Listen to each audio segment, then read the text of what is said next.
Hey folks, Jeff Thitoff, Tito here with you for the Buckeye Blitz. Thanks so much for tuning in. FanStream Sports, powered by DSP Media. Go check out the app. The new app is out there, and it's free for Android and Apple users. Go download that app. You can keep track of all of our great programming we have going on with FanStream Sports. So many new shows we're adding all the time as well. It's a lot of good stuff out there. All right, Buckeye game against Nebraska. Where to start? Disappointing for sure. Ohio State comes in as a 25.5-point favorite.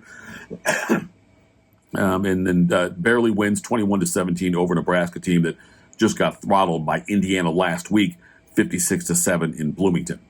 So I started to think about this, and when you look at the game, does it say more about, who does it say the most about? Does it say the most about Nebraska, Ohio State, or Indiana? Indiana's still undefeated. Hoosiers still undefeated. They knocked off Washington on Saturday. But now, does the Indiana win over Nebraska look better? Does it say a lot about Nebraska? Because Nebraska now is a bounce back from a terrible game against Indiana and had a chance to win this game against Ohio State. A very realistic chance to win this game against Ohio State. The Buckeyes had 2 weeks to prepare for Nebraska. And it looked like a lot of the issues they had against Oregon still were festering in this game. The defense played great. So I'm trying to think now. I'm trying to organize my thoughts on how I want to attack this. Let's start with this. Ohio State had 2 weeks to prepare for this game and came out flat. They came out flat. The offense was decent early on. Did nothing in the third and fourth quarters, really. Nothing at all. The defense played a great game. On the offensive side, another injury on the offensive line after already losing Josh Simmons, and now they're down another lineman. And I don't know what they're going to do. I don't know if they have the depth to recover. It's not a schematic thing. It's not a question of how to block or what we're doing there for Ohio State, what they're doing on the offensive line. It's not a question of what they're doing. It's a question of how good are they. Because injury after injury is starting to pile up now. And the Simmons injury was huge. He's out for the year now. So Ohio State's got to find a way to overcome that. The running backs only gained 60. The running game yesterday, 31 carries, 64 yards against Nebraska. Pathetic. Not on the offense. I'm sorry, it's not on the running backs. It's on the offensive line. The offensive line got shredded by Nebraska. It was eerily reminiscent of some of the things that happened in the Missouri game in the Cotton Bowl last year. I should say earlier this year. But nonetheless, it was not a good look for the offensive line. I don't see how they can fix that unless they find some kind of magical combination among the remaining offensive linemen they have on where they should play on the line.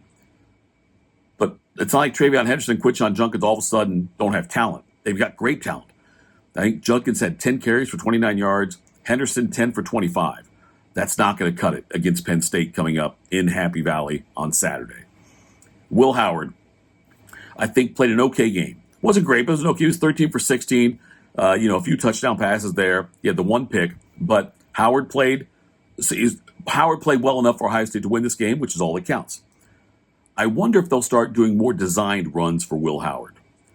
Because, look, he's 6'5", 240. I'm surprised they don't run him more with designed quarterback runs. 16 pass plays, 30 rushing plays. I'm okay with that mix, but I want to see more Will Howard running the ball. Jeremiah caught another touchdown pass, which is what he does.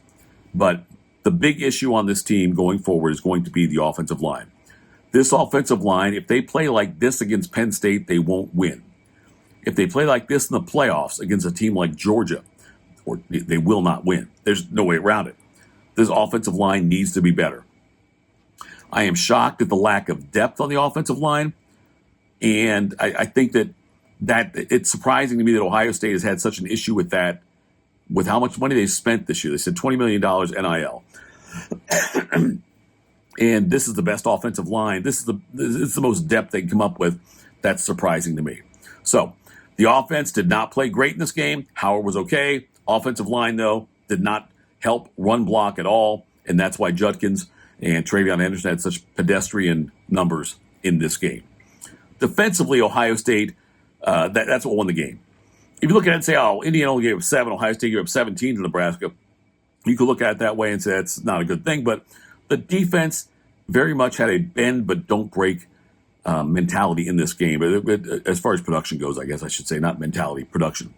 And they certainly came up with the stops when they needed to. Raiola was not great, But Ohio State, though, there was a bogus targeting call in the game that hurt them also. There was a pass interference call or two that hurt them. But it's the defense, though, played very well. They got pressure on Raiola. I liked what they did. Look, they made big changes from the Oregon game. They got pressure on the quarterback. Now, Lathan Ransom didn't play. Defensive back still did pretty well. I loved Cody Simon out there, what he was able to do. Cody Simon was all over the field. Caleb Downs played a great game defensively. But that's what won this game for Ohio State was the defense. And much credit to Knowles, much credit to Larry Johnson for getting the defensive line, whatever schematic they were doing. That was all good stuff. So the defense certainly made adjustments that I like to see.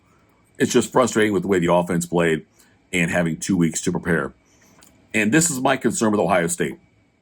I thought the Oregon game would be a wake-up moment for them. Losing that game at Oregon and all the deficiencies that were exposed, I thought, okay, they've got 2 weeks now to prepare for Nebraska, and it'll be a wake-up call for this team. Turns out it wasn't. And now you've got to say, okay, now the Nebraska game, hopefully that's a wake-up call for this team. They head in Happy Valley for a noon kickoff on Saturday. Penn State, I think last time I checked, it was Ohio State was favored by 3.5 points in this one. I'm not sure if it changed after last night's games. Penn State beat Wisconsin on the road. That's a good win for Penn State, although Drew Aller is hurt. Not sure if he's going to play with their backup quarterback. Came and played well. So Ohio State, Penn State's going to be a battle next week. And I'm telling you, if the offensive line is not better, if they don't play better than they did against Nebraska, Ohio State will not beat Penn State. They have better talent than Penn State. They should beat Penn State. Penn State's offense has been inconsistent. The defense should feast on that. But if Ohio State cannot protect Will Howard and cannot get that running game going, they will lose to Penn State. It'll be catastrophic for the Ohio State season. A second loss likely knocks them out of the CFP, would not get them into a 12-team playoff. Ohio State's schedule, after Penn State, they still have to play Indiana as well, undefeated Indiana, in the horseshoe before the final game with Michigan. Everything's still out there for Ohio State. It was an ugly win, 21-17. It's hard not to overreact to the way the game went, but still, nonetheless, Ohio State gets the win. Ohio State still controls its own destiny for the most part as far as the CFP goes. Win out, beat Oregon in the Big Ten championship game. Ohio State will be a top 4 seed. That's what you got to look at. So I like the fact that they have a lot to work on after a win versus a lot to work on after a loss. The concern, though, is the fact that back-to-back games, Ohio State was outplayed and, quite frankly, outcoached. We'll see what happens coming up in Penn State. We'll preview that game coming up later in the week. But the Buckeyes do get the win, 21-17 at home over Nebraska on homecoming. We'll see what happens coming up with the Penn State. And again, we'll break down that matchup later on in the week. Make sure you download the app. It's free. FanStream Sports app for Apple and Android users. Go to fanstreamsports.com and check that out as well. And I'll talk to you again. Follow me on Twitter, by the way, @ThitHappens, THIT, @ThitHappens, where you can find me there. And go Bucks.